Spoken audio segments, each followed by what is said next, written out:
21절 말씀부터 다시 보죠. 21절 말씀부터 다시 봐요.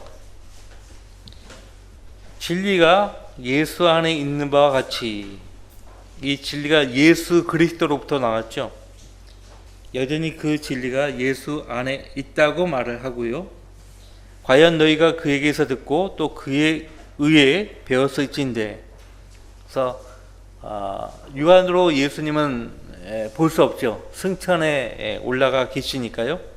에베소 교회 성도들도 이방인이었다가 구원의 복음을 통해서 구원을 받아 하나님 자녀가 되었는데, 이 성경인 하나님 말씀인 진리를 통해서 예수 그리스도를 배운 거예요. 그분에게서 직접 듣고 그분에 의해서 배운 것입니다. 22절, 이전 행실에 관해서는, 구원받기 전의 행실에 관해서는 기만의 욕망에 따라 썩어진 옛사람을 벗어버리고, 그래서 구원받기 전과 구원받은 이후의 삶이 명확히 드러나잖아요. 우리 각 개인의 인생의 전환점, 예수님을 만나서 전환점을 우리가 맞이했죠. 인생의 BC와 AD, 그것이 없는 사람들은 지금 허망한 삶을 살고 있는 거죠. 자, 분명히 구원받기 전까지는 우리는 기만의 욕망에 따라 썩어진 옛사람을 산 것이에요. 자, 썩어진 옛사람, 이게 우리 구원받기 전까지는요, 머리끝부터 발끝까지 전부 죄 때문에 부패한 상태에 있죠. 썩어진 옛사람, 부패에 있어, 죄 때문에 부패해 있다고요. 마음도 부패해 있고 모든 것이 부패해 있어요. 썩어진 옛사람, 이 옛사람은 아담으로부터 물려받은 것이죠.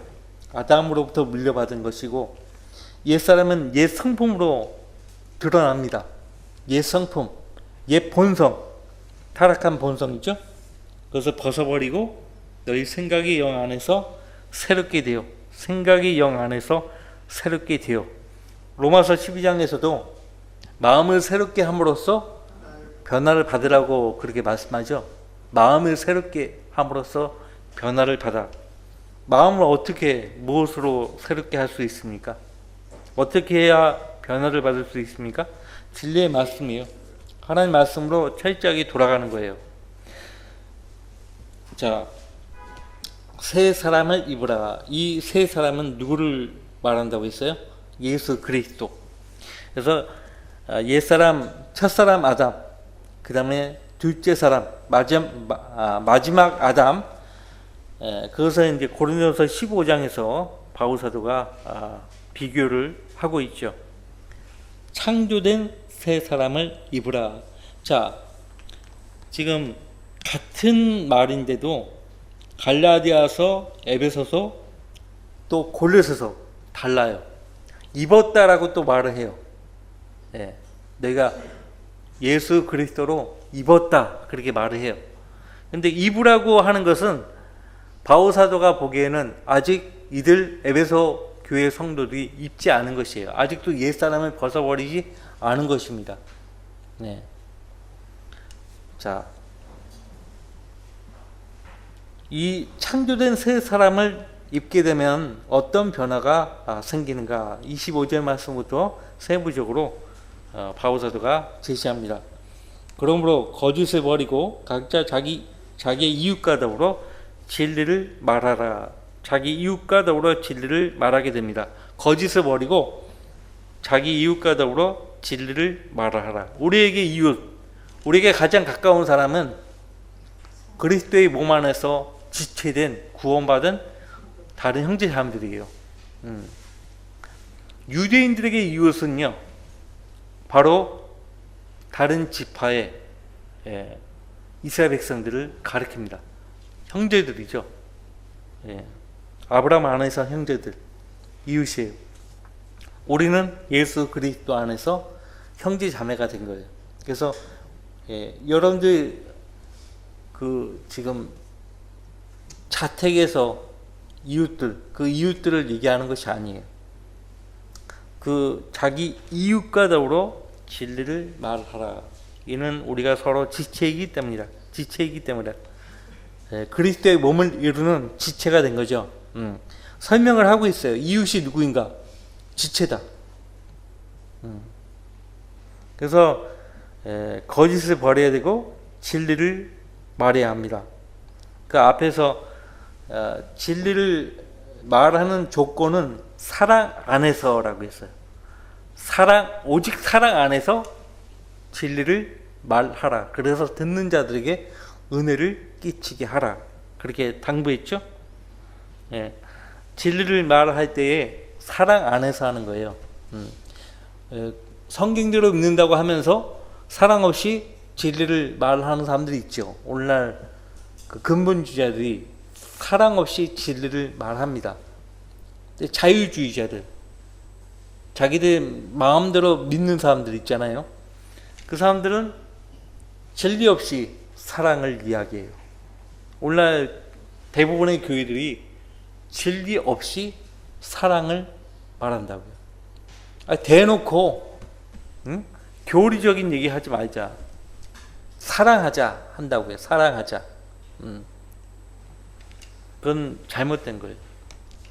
진리 없이는 사랑할 수가 없어요. 진리 안에서 사랑하는 거예요. 사도 요한도 요한 3서에서 진리 안에서 사랑하라고 말합니다. 자, 그 다음에 이제 26절에 화를 내되 죄는 짓지 말고 해가 지도록 분노를 품지 말며. 화를 낼 수 있어요. 정당한 화. 그죠? 누군가가 여러분이 믿고 따르는 하나님 말씀에 대해서 비난하고 있어요. 거기에 대고 그냥 참고 계속 들어야 합니까? 내가 믿고 따르는 하나님 말씀을 누군가가 비난하고 있어요. 화를 내야 돼요. 정당하게. 예수님 보세요. 너희 위선자들이 서기한 데가 바리새인들아 너에게 화 있으리라. 위선자들인 서기한 데가 바리새인들아 너에게 화 있으리라. 화 있으리라. 그 말씀 하시면서 주님이 온화하게 말씀하셨을까요? 화를 낼 때는 그 인상도 찌푸린 인상이 될 수밖에 없어요. 누군가가 지옥을 설교하는 저에게 와가지고 좀 웃으면서 설교할 수 없냐고. 왜 이렇게 인상을 찌푸리면서 하냐고. 지옥을 얘기하는데 웃으면서 설교하면은 그 정신 나간 사람이지. 그렇죠? 웃으면서 얘기하라고. 설교하라고. 자, 화를 내되 죄는 짓지 말라. 화를 내면서 죄를 짓는 경우가 허다하죠. 여러분들 잠깐 야고보서 보실까요? 성내는 것은 하나님의 의를 이룰 수 없다고 말합니다. 성내는 것은 하나님의 의를 이룰 수 없는 것이라고 말을 해요.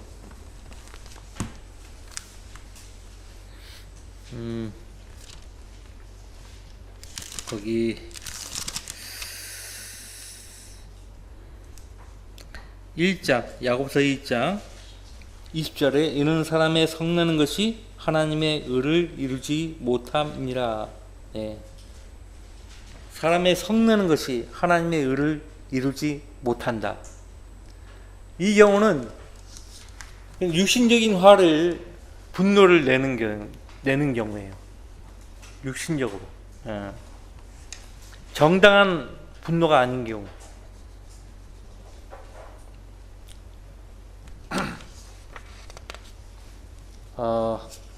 그래서 그날 화는 그날 해물기 전에 없애야 되는 거예요.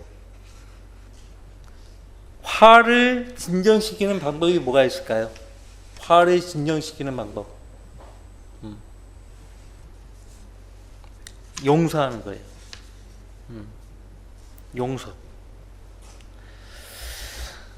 화를 내되 죄는 짓지 말고 해가 지도록 분노를 품지 말며 마귀에게 틈을 주지 말라. 26절과 27절은 서로 이어집니다. 화를 내면서 죄를 짓게 되면 마귀에게 틈을 주는 거예요. 많은 사람들이 마귀에게 틈을 주는 거예요.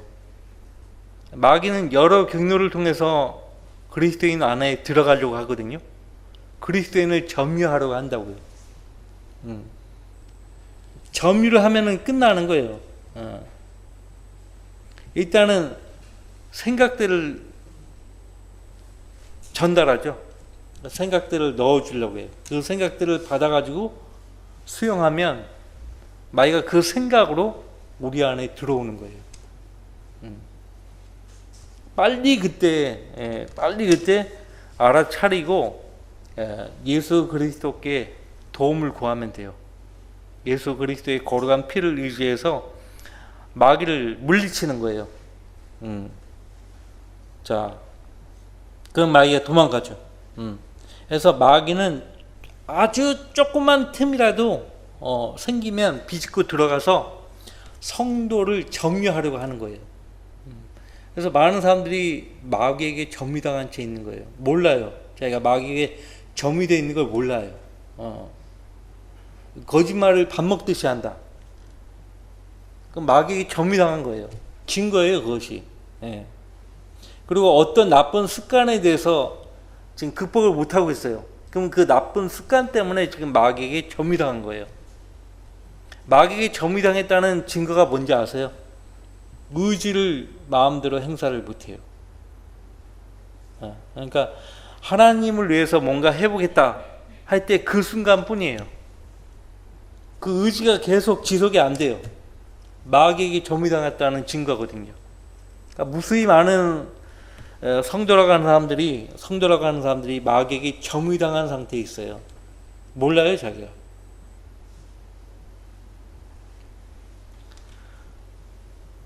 그 사람은, 그 마귀에게 점유당한 사람은요, 말과 행동으로 나타내요. 무서워요. 이 찬양대에 서는 사람이요, 회중에 찬송할 때 찬송 안 하는 거예요. 몇 번 봤거든요. 형제들이 대표기도 하잖아요. 눈 뜨고 있어요. 다른 사람도 어떻게 하나 이렇게 보고 있어요. 몇 번 봤어요, 내가. 이상해요.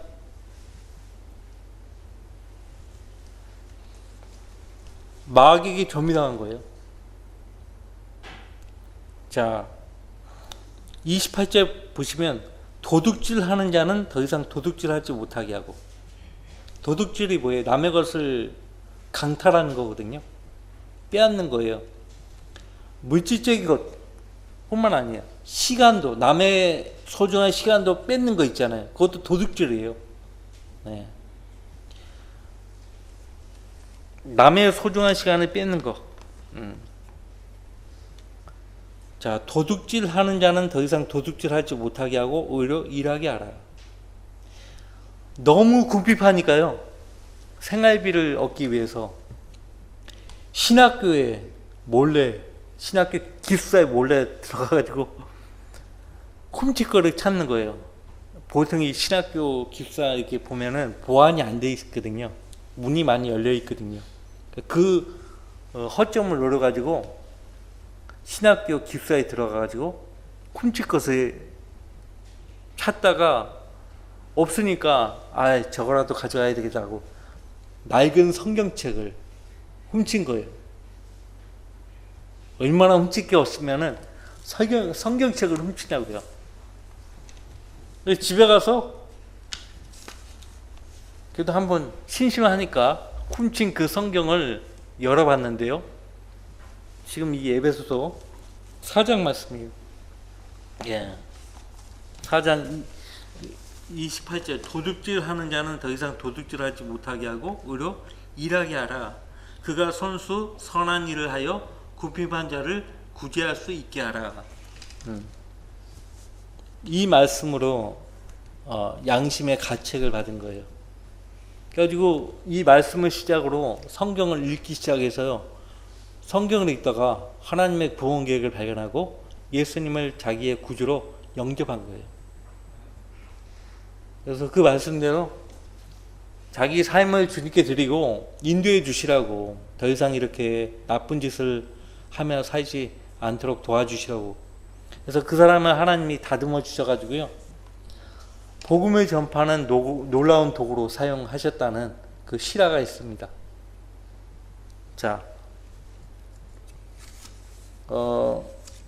여기 보시면은 남을 돕기 위해서 땀 흘려 수고해서 임금을 받아 가난한 사람을 구제하는 일은 선한 일입니다.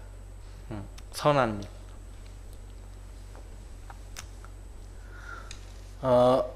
그 다음에 이제 29절 말씀 보세요. 너희 입에서 어떠한 더러운 말도 나오지 아니하게 하고 오직 서로를 세우는 데 필요한 좋은 것만을 말하여 듣는 자들에게 은혜를 끼치게 하라. 서로를 세우는 데 필요한 좋은 것만을 말하라. 진리를 말하라고 했죠, 앞에서. 예. 사랑 안에서 진리를 말하라. 그러니까 사랑하기 때문에 진리 가운데서 말을 하면, 권면하면 듣는 자가 그 사랑으로 권면한 말을 듣고 세워지는 거예요. 사랑은 세우는 거예요. 교만은 허물어뜨리지만 사랑은 세웁니다. 그 사랑하는 마음으로 성도들을 권면해야죠. 그죠? 예. 자, 어떤 더러운 말도 나오지 아니하게 하고, 이 더러운이라는 말의 영어 성경 본문을 보면 corrupt라고 되어 있어요. corrupt. 병기된 성경 하면 corrupted Bible 하거든요. 그러니까 부패되었다. 예, 부패되었다. 자, 사람이 하는 말들도 더러운 말이 있어요. 이 더러운 말을 들으면 상대방이 어떻게 될까요? 무너지는 거예요. 믿음이 무너지는 거예요. 어릴 때 교회를 다니면서 목사님이 했던 그 한마디로 어릴 때 열심히 다녔던 교회를요, 안 나가기 시작하는 사람도 있어요. 신실했던 그 목사님이 강단에서 한마디 실수의 말을 그 어린 성도가 듣고서 실족해서 교회를 안 다니는 경우도 많아요. 그것도 뭐예요? 더러운 말을 한 거예요. 목사라는 사람이요. 그 응사주의 집회 가면 미국의 경우에요. 목사라는 사람이 대놓고 욕을 해요. 막 이 신성한 강단에서 욕을 하고 한단 말이에요. 자, 순수한 믿음을 가진 어린 성도가 그 말을 들으면 실족할 수밖에 없어요. 더러운 말. 하물며 우리 말도 더러운 말이 있는데, 하물며 병기된 성령들은 어떠하겠습니까?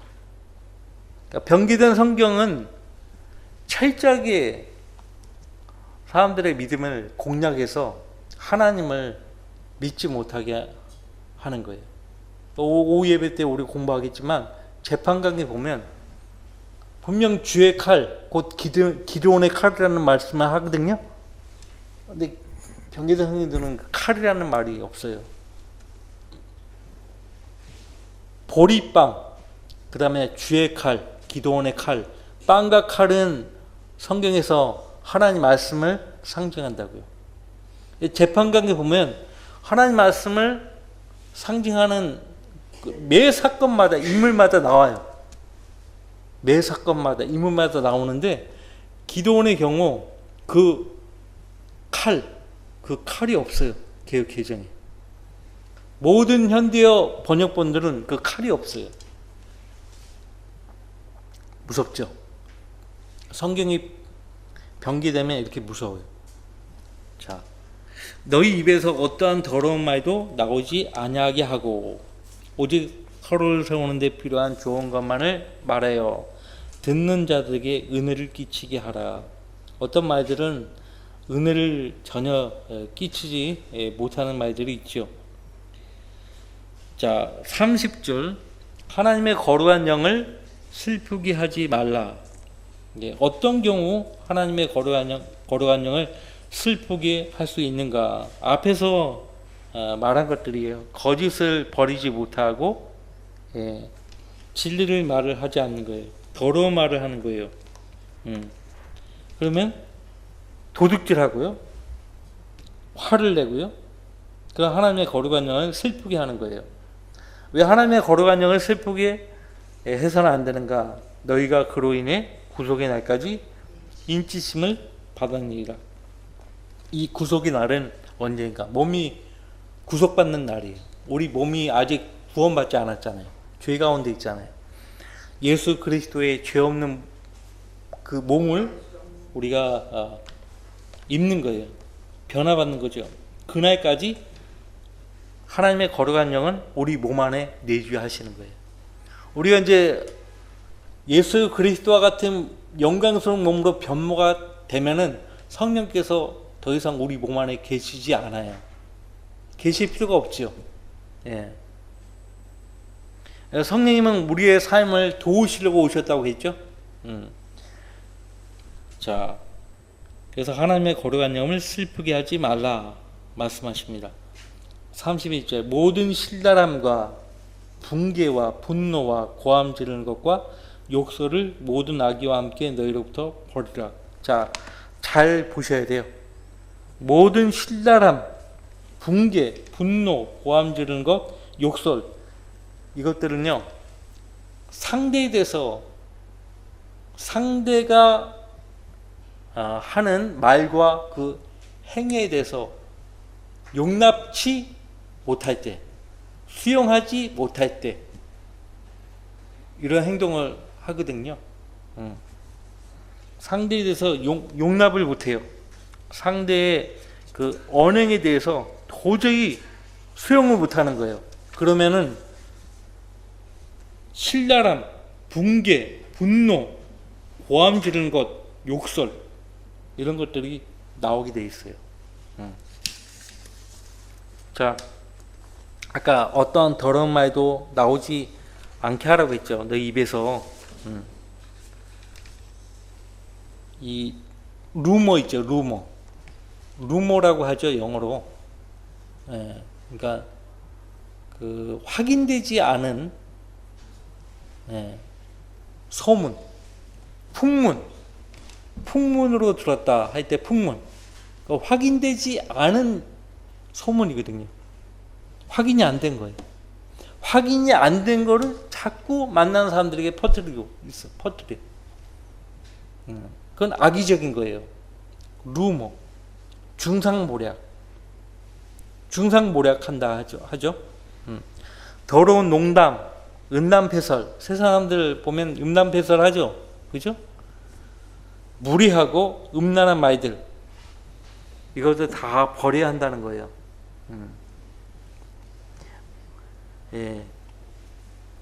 분노, 분개, 신랄함, 고함 지르는 것.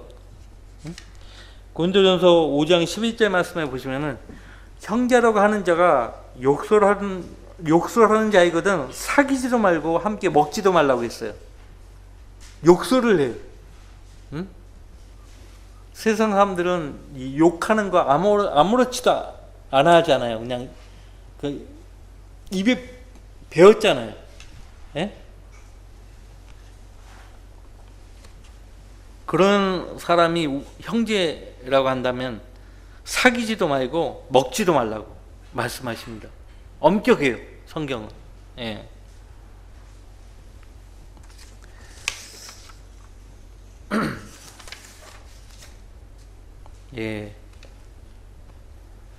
그 다음에 32절 말씀 보시면 너희는 서로 친절하고 다정다감하며 서로 용서하되 하나님께서 그리스도를 위하여 너희를 용서하신 것과 같이 하라.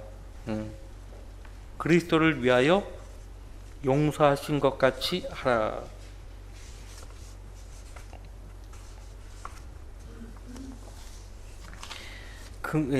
근거도 없고 확인되지 않은 뜬소문, 풍문, 유언비어, 뒷담화 이런 것들 그리스도인에게 합당하지 않습니다. 여러분들 이 32절 말씀에서 굉장히 중요한데요. 우리가 왜 서로 친절하고 다정다감해야 하고 서로 용서해야 하는가? 하나님께서 그리스도를 위하여 너희를 용서하신 것 같이 알아. 누구를 위해서요? 하나님이 여러분과 저를 용서했다고요? 그리스도를 위해서. 예수 그리스도가 우리를 위해서 무슨 일을 하신 거예요? 중보하신 거예요. 하나님이 저와 여러분을 구원하기 위해서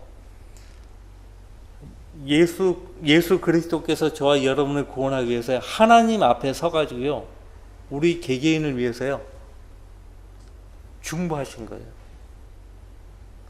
하나님은 한 분이시요, 하나님과 사람 사이에 중보자도 한 분이시니 곧 사람이신 그리스도 예수시라고 했어요. 예수 그리스도 외에는 중보자가 없어요. 로마 카톨릭은 그 점에 있어서 이단이에요. 카톨릭은 마리아도 중보자가 되고 죽은 성도들, 성인들 중보자가 되고 중보자가 된다고 하지 않아요. 성경에 의하면 틀린 거예요. 하나님께서 그리스도를 위하여 너희를 용서하신 것 같이 하라. 예수 그리스도께서 죄인인 우리 자신을 위해서 중보를 하신 거예요. 이거 굉장히 중요한 말씀이에요. 그래서 너희도 서로 용서하라 말씀하십니다. 너희도 서로 용서하라. 이와 같은 말씀이 골로새서에도 나오죠.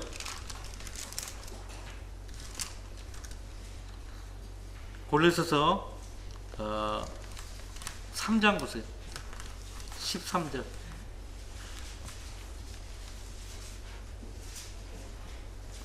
골로새서 3장 13절. 만약 어떤 사람이 누구에게 불평이 있으면 서로 용납하고 서로 용서하기를 마치 그리스도께서 너희를 용서하신 것 같이 너희도 그리하라. 육신적인 사람은요, 매사 불평을 하는 거예요. 감사하지 않고 불평만 하는 거예요. 자, 누구에게 불평이 있으면 서로 용납하고 서로 용서하기를 마치 그리스도께서 너희를 용서하신 것 같이 너희도 그리하라. 마태복음 18장에 보시면 형제가 너에게 잘못을 범하면 그 형제에게 가서 그 형제에게 잘못을 일러주라고 했어요. 그 형제가 회개하고 용서를 구하면 용서하라고 했어요. 그죠? 자, 개별적으로 나한테 잘못을 했어. 용서를 구하면 용서해 준다 이거예요. 근데 문제는 교회적으로, 교회에 손을 입히는 거예요. 교회의 성도들의 평안을 깨고 막 그렇게 한다고요. 그럼 교회적으로 그 성도를 처분하지 않으면 안 되는 거예요. 여러분들이 그것이 이제 고린도후서 13장에 보시면은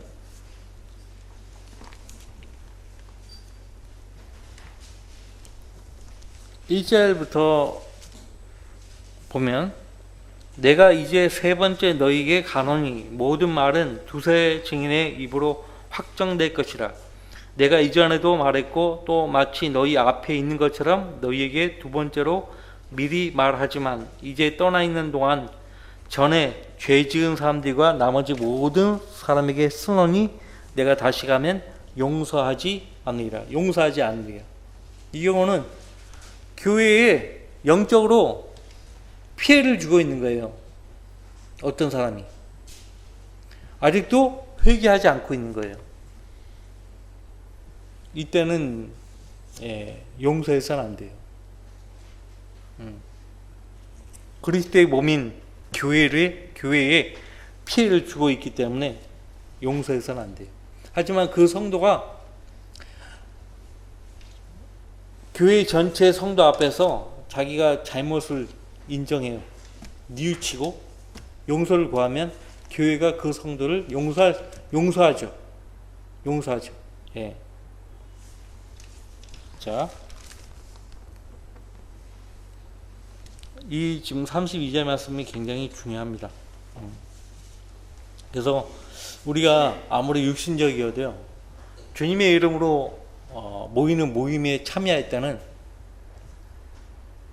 내 육신적인 모든 감정, 이런 생각들, 이런 것들 다 내려놔야 돼요. 내려놔야 된다고요.